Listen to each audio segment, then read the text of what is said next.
The rearview mirror was the only thing I refused to look at. I gripped the steering wheel with damp palms, the outline of the old cell phone in my jacket pocket, pressing like a secret against my ribs. The sun outside was bright, too bright, as if mocking the darkness I carried out of that warehouse. Just 2 hours ago, I had been told I was free, that I could go.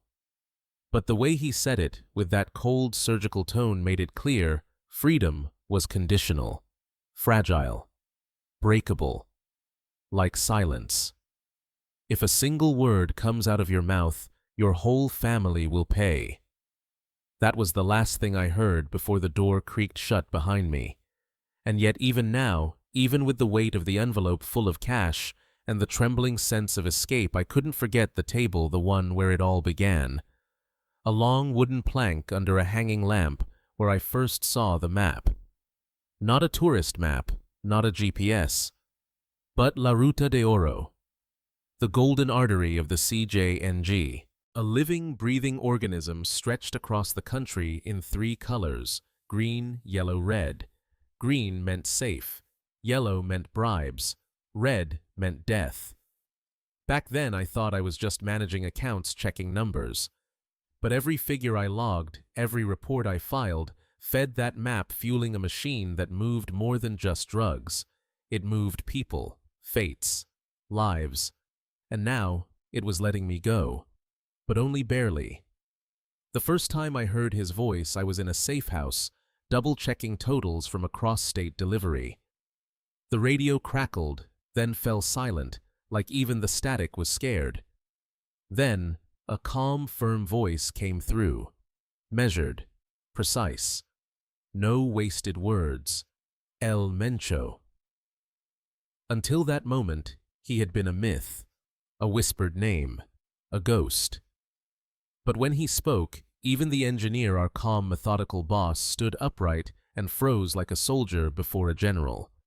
He ordered a route change. No explanation, just data. Within 24 hours, that route was swarming with Marines. If we hadn't changed course, we'd all be dead. That was the day I understood what true power looked like. But I'm getting ahead of myself. People think the real danger in this world is the gun pointed at your face. It's not. It's the whisper you don't hear, the message you don't understand, the rule you break without knowing it. I learned that too late. Now I'm living on borrowed time. You think you know who controls the CJNG. You think El Mencho is just a ghost story. Let me tell you the truth. About the map. About the voice on the radio. About the real empire that no one dares to name. And why even now I check the shadows before I open my front door. I didn't grow up poor. Not really. My father drove a delivery truck. My mother ran a tiny corner store out of the front room of our house. There was always food on the table, clean clothes in the drawers. We didn't live like kings, but we lived with dignity. That should have been enough. But it wasn't. Not when just 3 blocks away, boys my age were showing up in armored trucks with bulletproof windows and wristwatches worth more than my parents' entire savings. They didn't work. They didn't study. They didn't struggle. And still, every weekend, they disappeared to the coast, came back with Tan's new girls, and stories told with the cocky swagger of men who believed nothing could touch them. I hated how ordinary my life felt in comparison. Folding boxes of inventory in the shop, helping my mom count coins at the end of the day, sweeping the sidewalk while my classmates roared past in trucks that reeked of cologne and gasoline. They had everything I wanted: money, respect, attention. They were seen. I was invisible. At first, I told myself I just liked to watch. Every afternoon I'd hang out near the corner, pretending to be waiting for someone. But really, I was watching the convoys arrive, always in 2s or 3s. Dark SUVs with tinted windows, drivers with mirrored glasses and radios in their hands. They greeted each other with slaps on the back and fistfuls of bills for the waiters. I never heard them talk business. but I saw the glances, the silent assessments when strangers walked too close. I saw the phones, the ones that changed weekly. I saw the tension beneath the charm. And I felt the pull. One night on my way home, I ran into someone I hadn't seen since middle school. His name was Diego. He used to be the skinny kid who stuttered when called on in class. Now he was wearing a gold chain thick as my thumb, driving a brand new pickup, and smiling like the world belonged to him. "¿Cómo estás, compa?" he asked, like we'd seen each other just yesterday. We talked for maybe 5 minutes. I don't remember most of what we said, but I remember the way he shrugged when I asked what he was doing now. "Nothing you couldn't do too." That line hit me like a whisper inside my skull. I couldn't sleep that night, couldn't stop thinking about it. What did he mean? What exactly was he doing? Could I really have that life, that truck, that confidence? The next time I saw him, he smiled before I even said a word. And then, a few beers in, he dropped the real offer. There were people, he said, looking for smart guys. Not street soldiers, not gunmen. Just young men who could move things without leaving traces. Discreet, trustworthy, professional. It didn't sound dangerous, not the way he described it. There was no talk of guns or blood, just numbers, movement, information. It sounded like exactly what I'd been waiting for. He didn't say the name, but I knew who was behind it. Everyone in our neighborhood whispered the same 3 letters when the trucks rolled by CJNG. And so I said yes. They told me where to go, a small house with freshly painted walls and the smell of coffee hanging in the air like a trap. I was nervous, but not scared, not yet. An older man sat at the table, a calm voice and cold eyes that scanned me like a ledger. He asked about my experience with numbers, my ability to keep secrets. He didn't raise his voice. He didn't smile. When the questions were over, he pushed an old flip phone across the table and said one sentence I would never forget. "Silence is life, and information is gold." That was it. No contract, no ID, no ceremony. I walked out of that house with my heart pounding and my hands cold, knowing I had crossed a line I could never uncross. And still, I felt like I had finally done something that mattered. The first time I truly stepped into the machinery, I realized this world was nothing like the streets I knew. The apartment, or safe house as they called it, was small, almost banal. A worn sofa, a single lamp casting shadows that seemed to breathe, yet every detail whispered danger. The cameras tucked behind vents, the radios scanning channels I didn't understand, and the palpable silence that felt like it could crush you if you spoke out of turn. Diego. My guide handed me my first set of assignments. Pick up envelopes at a gas station near the highway. Drop them off at a cafe downtown. On the surface, it sounded harmless. On the surface, everything here did. But I quickly learned that the surface was an illusion. I remember the first envelope like it was a beating heart, heavy with purpose. Inside, not cash or letters, but accounting sheets. Numbers and codes that I would spend days learning to read, as if decoding a map to someone else's life. Each sheet was a pulse, and I was the conduit transmitting it silently through a city that never slept. The gas station was empty enough to avoid notice, crowded enough to feel ordinary. I approached, palms sweating, heart hammering. A man nodded from behind a counter, wordlessly passing me the envelope. I tucked it into my jacket. The weight of it pressed against my ribs. It wasn't just paper. It was a responsibility. Every step I took, I felt the invisible eyes tracing me. Diego's, the engineer's, someone unseen, but always watching. I was learning that in this world your mistakes were never private. That night, I sat on the edge of my bed staring at the envelope. The numbers weren't just digits.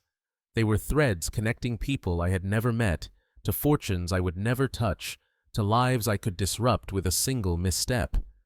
I felt a shiver of power and terror. I had entered a system that was precise, unforgiving, and absolute. It had no mercy for the unprepared, no patience for the timid. Over the next few days, the assignments grew. More envelopes, more numbers, more responsibility. Sometimes it was simple logistics, confirming the amount of money moved, noting which contacts received what. Other times it was reconnaissance, observing the streets, the patrols, the timing of the city that changed like a living clock. I learned to move through crowds without drawing attention, to smile and nod at strangers while carrying secrets that could decide who lived or died that week. I started to see the network. The Halconi's eyes in the sky, stationed across neighborhoods, reporting every movement. Drivers who looked like ordinary commuters were anything but. The rules were simple: observe, report, never speak. Mistakes were punished swiftly, silently. Loyalty wasn't requested, it was assumed, and failure was a sentence. I remember the first time I met the engineer in person. A man of medium build, calm voice, cold eyes. He didn't shake hands or make small talk. He simply explained the next step. I would be responsible for monitoring entire delivery routes, ensuring no errors in timing or documentation. A single mistake could cost thousands or worse human lives. And while I had no weapon, no uniform, I carried the weight of their entire operation in my hands. I nodded, pretending to understand the scope of what I was committing to. But inside, I felt a thrill I couldn't deny. This was power unlike anything I had imagined. Money, control, respect, still abstract, still fragile, but within reach if I followed the rules. If I survived the initiation into the system, I would never be invisible again. At least that was the promise. By the end of that week, I knew I was in. Not just participating, not just helping, but part of a machine that never stopped, that never slept, that never forgave. I was a link, and the system depended on me as I depended on it. I had left the ordinary world behind. There was no turning back. The warehouse smelled of oil metal and something indefinable that made the hairs on my neck stand at attention. The door creaked as we entered, and I instinctively counted the exits, my pulse quickening. Diego was beside me, silent eyes forward, moving like he belonged here. I did not. Inside, a single lamp illuminated a long table. On it lay a folded gray tarp. I knew what was coming before anyone spoke. This was no ordinary meeting. This was my baptism into the system, a rite not written, not spoken, but felt in every tense breath of the room. The engineer, calm as ever, gestured for me to sit. "Turn off your phone," he said. No question, no smile, no pause. I obeyed the device, slipping into a metal box with a clink that echoed too loudly in the silence. That simple act was the first lesson, obedience first, understanding later. Then he unfolded the tarp. Beneath it lay the map, La Ruta de Oro. An expanse of colors, lines, and dots stretched across multiple states. Green, yellow, red. The same palette I had glimpsed in conversations, but now alive and breathing. Each shade carried a language: safety, bribery, danger. The lines traced roads, rivers, tunnels, and highways with a precision that made me dizzy. The topographer, a wiry man with a rough voice, moved a laser pointer over the map as he spoke. Each movement was deliberate, surgical. Green paths were secure. Local authorities had been managed, paid, or neutralized. Yellow paths demanded payment, persuasion, leverage. Red was forbidden. Enter at your own peril. I noted the names of towns along the routes, recognizing places I had visited as a child, and a cold realization hit me. This was my country, but not as I knew it. Laptops hummed, radios, clicked folders of aerial photographs lay stacked in perfect order. The engineer explained that every figure I had ever reported fed into this network. The deliveries, the deposits, the precise timing. They were not just numbers. They were coordinates, decisions, power. My hands had moved invisible pieces on a chessboard bigger than I could imagine. I swallowed hard. The thrill I had felt collecting envelopes in public spaces now twisted into a knot of fear and awe. I had thought myself safe merely handling numbers moving paper. But here, I understood that one mistake, one slip, one delayed message could unravel the entire operation, costing millions, maybe lives. Silence is life, the engineer reminded me, and I felt the weight of it settle over my shoulders. This was more than rules. This was a covenant, a code older and sharper than any law. A single misstep could erase you quietly, efficiently, without anyone ever knowing why. Then came the first test. I was to trace a route from start to finish, noting all checkpoints' contacts and timing. The topographer watched every note, every glance, every hesitation. He didn't speak. He didn't need to. The map itself demanded perfection. I felt sweat bead at my hairline, my hands trembling as I realized that I was no longer just a kid, fascinated by money and attention. I was a part of a machine baptized not in blood, but in the precision of secrecy. By the time I left that warehouse, night had settled over the city. My mind was a whirlwind of colors, numbers, and the silent weight of responsibility. I understood in a way I hadn't before that my life had changed irreversibly. There was no return from this baptism, no casual exit. I was in, fully, and the Ruta de Oro would never let me go. The first convoy felt like walking into a dream that was also a nightmare. We moved under the moon, vehicles lined up like pieces on a board. A food trailer in front, a maintenance truck behind, and a plain sedan leading the way. The envelopes I had delivered countless times now carried weight beyond counting.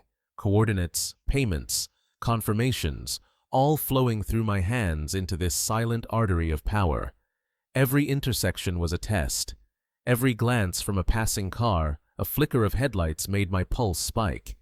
Yet on the surface, the world went on. Families drove home from dinners. Children played near streetlights, oblivious to the currents flowing around them. That normalcy was the most frightening part. We were invisible, yet we moved empires with every mile. The halcones, perched at invisible posts along the route, communicated with radios that clicked in cryptic codes.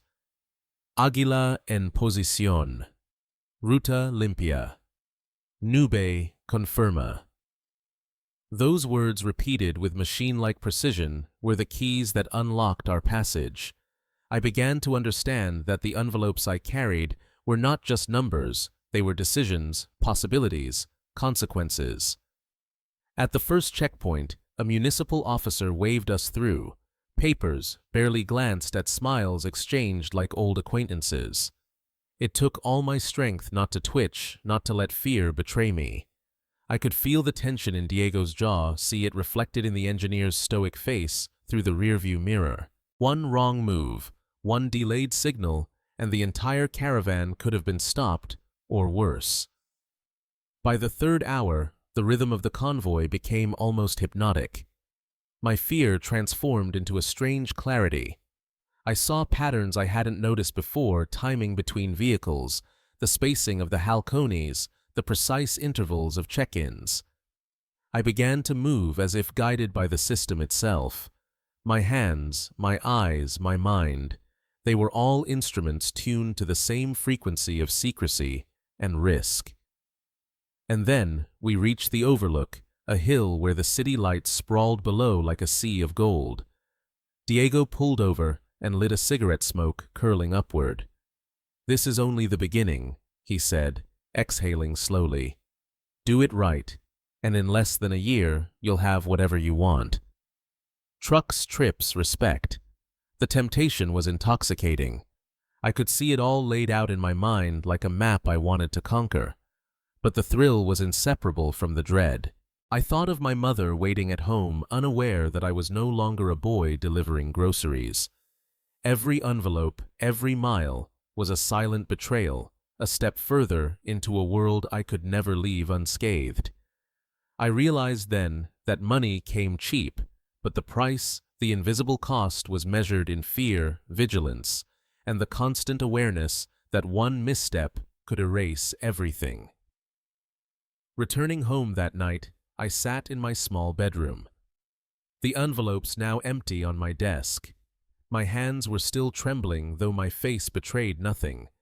I thought of the map, the colors, the unseen guardians along every route. Green, yellow, red lines that dictated more than cargo, they dictated life and death. And I, a boy barely 19, had become a keeper of that power, a silent participant in a network far larger than anything I had ever imagined. For the first time, I understood that the golden routes were not about gold. They were about control, about trust, enforced by fear. Every delivery, every envelope, every glance was a piece of a machine I didn't yet fully comprehend, but could not escape. And I would never be the same again. The deeper I went, the more I understood that the Ruta de Oro was not just a series of routes, it was a living empire. From above, it looked like a simple map, but beneath the colors and lines lay a network so precise it was almost surgical. Green paths were secured by payments and nods of recognition.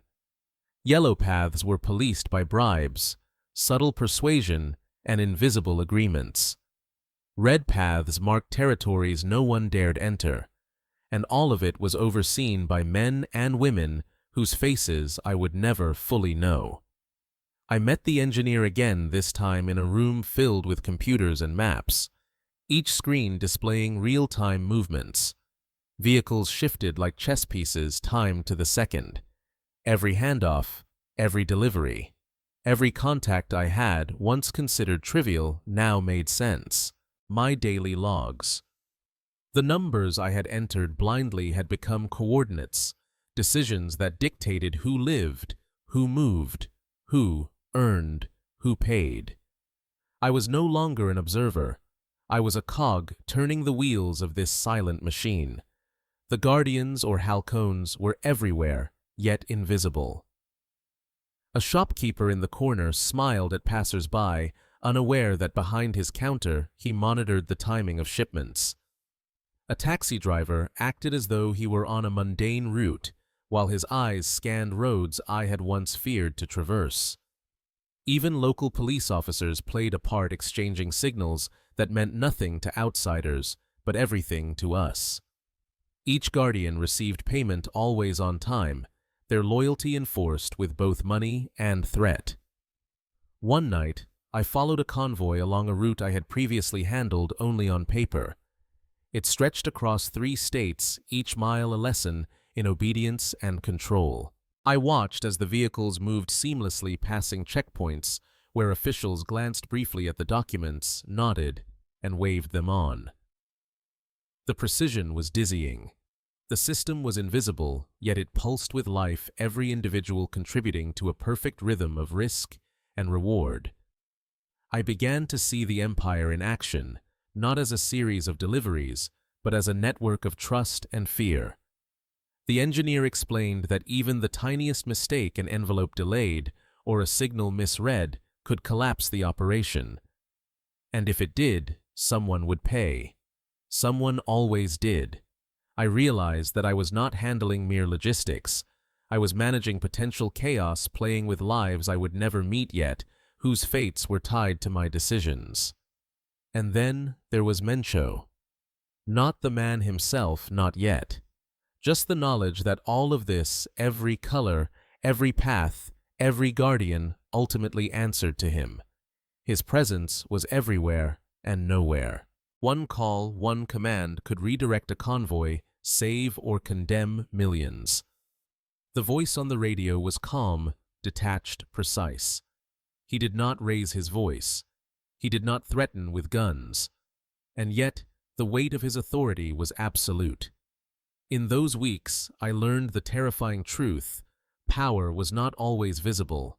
It was not measured in weapons or numbers of men. It was calculated in information, obedience, and the silent fear that kept a network moving without ever faltering. I had entered a world where control was total and omnipresent, and my role, small as it seemed, was essential. I was part of an empire that operated in plain sight, yet remained invisible to the world outside. By the time I lay in bed each night staring at the ceiling, I could trace the roots in my mind: the green, the yellow, the red. I understood that my life had changed irrevocably. I was no longer a boy chasing wealth or attention. I was a guardian of information, a silent operator in a machine so vast it made me feel both insignificant and indispensable. The empire was invisible, but its gravity pulled me in, and I could not escape. It was late, the kind of night when even the city seems to hold its breath. I sat in the safe house reviewing spreadsheets and logs I had recorded over the week. Numbers, routes, times, my life had been reduced to columns of data that carried more weight than any gun I could hold. The silence was thick, almost tangible. Then the radio crackled. At first, I thought it was just another status update from a halcon, but the tone was different, heavier, precise. Every head in the room stiffened. Even the engineer, usually a pillar of calm, froze mid-gesture. And then a voice. Measured, deliberate, commanding, yet devoid of emotion. El Mencho. I had heard of him before, of course. A whispered name in the neighborhood. A legend. A ghost. But the sound of his voice was different. It didn't shout. It didn't threaten with volume or bravado. Its authority was inherent, unquestionable. One phrase, one instruction, and the map, the routes, the entire network shifted as if it had a mind of its own. Change the route for Sector 5, he said. No explanation, no discussion. Within moments, the engineer was updating coordinates, recalculating timing, alerting the halcones. A convoy that had been en route was now rerouted along an alternative path. I followed every change with a mix of awe and fear. The original path, I later learned, would have intersected with a federal patrol. Lives and millions were saved by a voice over a radio. Days later, another message came. Just a single line of text: Cambio de clima. Adelantenle salida. I did not understand why. We acted. Vehicles moved, times adjusted. The following day, torrential rain had washed out the original route. The warning had prevented a disaster. And again I realized Mencho didn't just control people, he controlled information. Timing, even circumstance. Nature itself seemed to bend to his will. The more I worked under his command, the more I saw the subtle mechanisms of fear and loyalty. It was not the visible men, the weapons, or the armed convoys that maintained order. It was this unseen control. Radio instructions, encrypted messages, minor adjustments, such one, carrying consequences far beyond comprehension. One misstep, and the result could be catastrophic. I began to recognize the weight of every call, every phrase repeated by subordinates like a law. Mencho's presence permeated the operation without ever showing himself. It was a constant, invisible pressure. Every decision, every move we made existed in relation to his unseen gaze, and the power it carried was intoxicating, terrifying, absolute. Even within the organization, whispers of his reach created a hierarchy of fear. No one dared question the orders. Even the most confident operator, the ones who handled multi-million peso shipments, adhered to his commands without hesitation. I understood then that his legend was real, not because of brutality alone, but because of precision, foresight, and the quiet certainty that every instruction was law. By the end of that week, I sat back, hands clammy, heart racing, and traced the routes in my mind.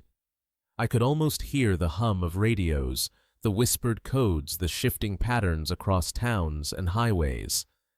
Mencho's voice had turned the entire operation into a living organism, invisible yet omnipresent. And for the first time, I realized that the world I thought I understood, the streets, the neighborhood, even my own life, was now entirely under the shadow of a man I had never met in person. I had learned to move with precision, to follow orders without hesitation, to trust the silent rhythm of the network. I thought I understood the rules, that if I stayed quiet, reported every number, every location, I would remain invisible. I was wrong. It happened on a humid night, the air thick with the scent of rain yet to fall. We were called to a warehouse on the outskirts under the guise of reviewing route changes. The halcones were tense more than usual.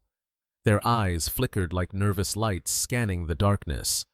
Inside, a trailer stood with doors open, packages hidden beneath black tarps. The engineer, always composed, looked different, his brow furrowed, jaw tight. I knew before anyone spoke that something was wrong. Then he spoke. Cold, precise. One of ours tried to play with the gold. My stomach dropped, my breath caught. Everyone went silent. Julian, a driver I had known for weeks, who joked and laughed during trips, who told stories of his daughter and nighttime drives, had betrayed the system.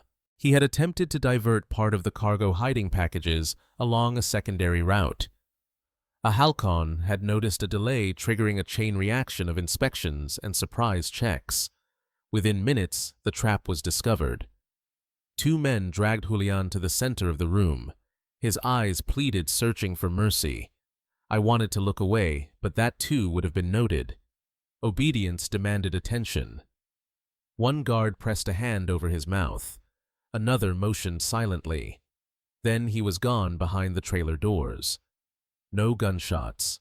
Only the metallic thud of a closing gate and the heavy silence that followed. The engineer walked the line of operators' gaze, piercing each one, aware that any misstep, any sign of hesitation could be fatal. He stopped before us and said plainly, "The map is respected. Whoever tries to steal disappears." I remember the weight of that statement sinking into my chest. Julian wasn't just a name. He was a warning. Loyalty was a mirage. One moment he was a colleague. The next, he was nothing. From that night on, every delivery was accompanied by a tight knot of anxiety. We knew the routes were perfect documents, flawless guardians at their posts, yet luck could vanish with a single misstep. Every stop, every handoff, every glance carried the possibility of betrayal, and the consequence was immediate and irrevocable. I learned the nuances of observation, the flicker of a light, the position of a bottle on a branch, the subtle signals of a halcon confirming that the path was clear. Each clue, each gesture was coded language, silent instructions that dictated life and death. The network's efficiency was terrifying. Yes, but the human element, the capacity for betrayal, was far more chilling. I began to notice patterns of silence among colleagues. Conversations were sparse. Eyes avoided meeting. Every operator knew they were dispensable. Julian had taught us all that. One moment you were part of the machine. The next, you could vanish, leaving only a cautionary tale for those who remained. I returned home that night with shaking hands. The engines on the nearby roads roared past, and I could almost hear the echoes of what had just occurred. I could no longer separate the job from reality. Every route I drove, every envelope I delivered, carried the shadow of betrayal, and I knew with a certainty that chilled me to the bone that it could be me next. The night was meant to be routine, but in this world routine was an illusion. We left the safe house in a reduced convoy, a food trailer, a maintenance truck, and a surveillance car. The routes were green, the logs double-checked the halcones, alert but calm. Everything seemed aligned. Yet within an hour, the radio crackled with a code I had never heard before. Retén sorpresa avance bloqueado. Time froze. Every operator tensed, eyes darting. The maintenance truck braked gently, the trailer followed in sync. 2 motorcycles appeared, headlights dimmed silently, guiding us to a barely visible dirt path. Every step was orchestrated in silence, every breath a calculated risk. I realized with a surge of both awe and terror that the network wasn't just precise, it was alive. It adapted, it responded, it corrected errors before anyone else even noticed them. The engineer's voice was barely a whisper, it carried authority that could move mountains. Commands were issued, received, and executed without hesitation. Within 10 minutes, the convoy was back on track. Later, I learned that someone inside the authorities had accepted a message in time, whether by payment threat or duty, I would never know. And that was the brilliance, the horror. The system operated invisibly, silently, perfectly. That night, as the asphalt disappeared behind us, I understood the fragility of our control. We followed the routes, checked the envelopes, observed the halcones, and yet every operator's mind carried the unspoken truth: a single misstep could unravel everything. The Ruta de Oro was a living organism, and we were its fragile, expendable cells. Weeks passed. The operations continued flawlessly, or so it seemed. The deliveries, payments, route, confirmations, all executed with machine-like precision. But I noticed subtle shifts. Messages grew shorter, meetings, less frequent, eyes avoided mine. It was as if a silent hand was testing us, probing, adjusting the network without explanation. My role, once crucial, now felt simultaneously indispensable and invisible. I was summoned one afternoon to a familiar warehouse. The engineer instructed me to accompany him on a routine inspection. Silence filled the cab of the unmarked truck. We drove for miles past familiar towns, the only sound the low hum of the engine and our synchronized breathing.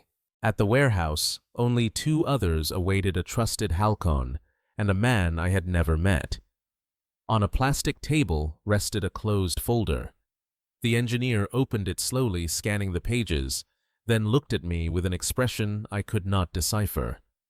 "Things are changing," he said in a neutral tone. "The organization is testing new methods to move money faster, safer. Your work here is no longer necessary." The words hit like a blow to the chest. A layoff in this world was as dangerous as a betrayal. For a moment, I could barely breathe. The man across the table stepped forward, eyes cold, voice firm. "This is a favor. You may leave. But remember, if a single word leaves your mouth, your entire family will pay." The engineer handed me an envelope, cash inside, and the old phone. "So you lack nothing in the coming days," he added, his tone bureaucratic, yet his eyes screamed truth. I walked out with legs trembling, sunlight blinding me, as though mocking the darkness I carried. Freedom was granted, yes, but under constant surveillance, under an ever-present shadow. I realized then that collapse didn't always come with violence.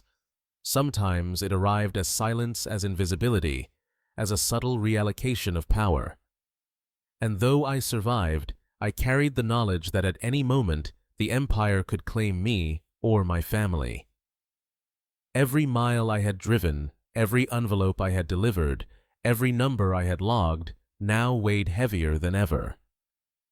In that silence, I understood the cruel calculus of loyalty, fear, and obedience. The collapse had occurred not with gunfire, not with betrayal exposed, but with quiet inevitability. And in this world, inevitability was as lethal as any bullet. I sit now in a quiet room far from the convoys, the maps, the radios, and yet the weight of it all has not lifted. Freedom is a fragile illusion.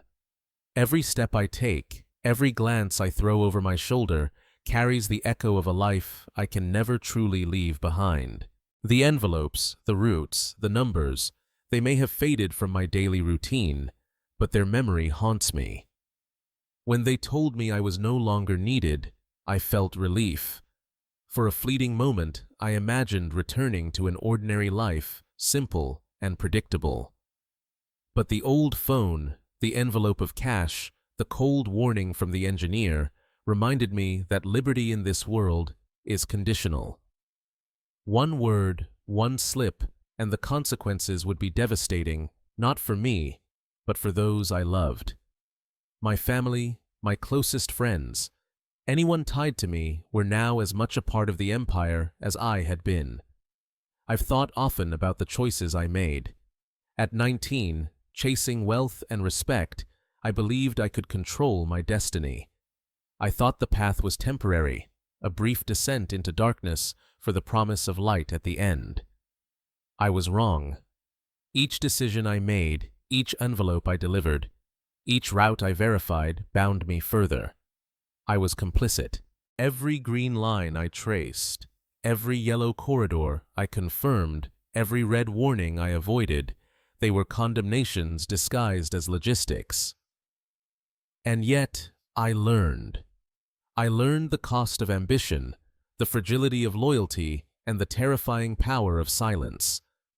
I learned that the true wealth in this world is not measured in cash or vehicles, in houses or jewels, but in the ability to live and breathe without fear for those you love. Money can buy roots, bribes obedience.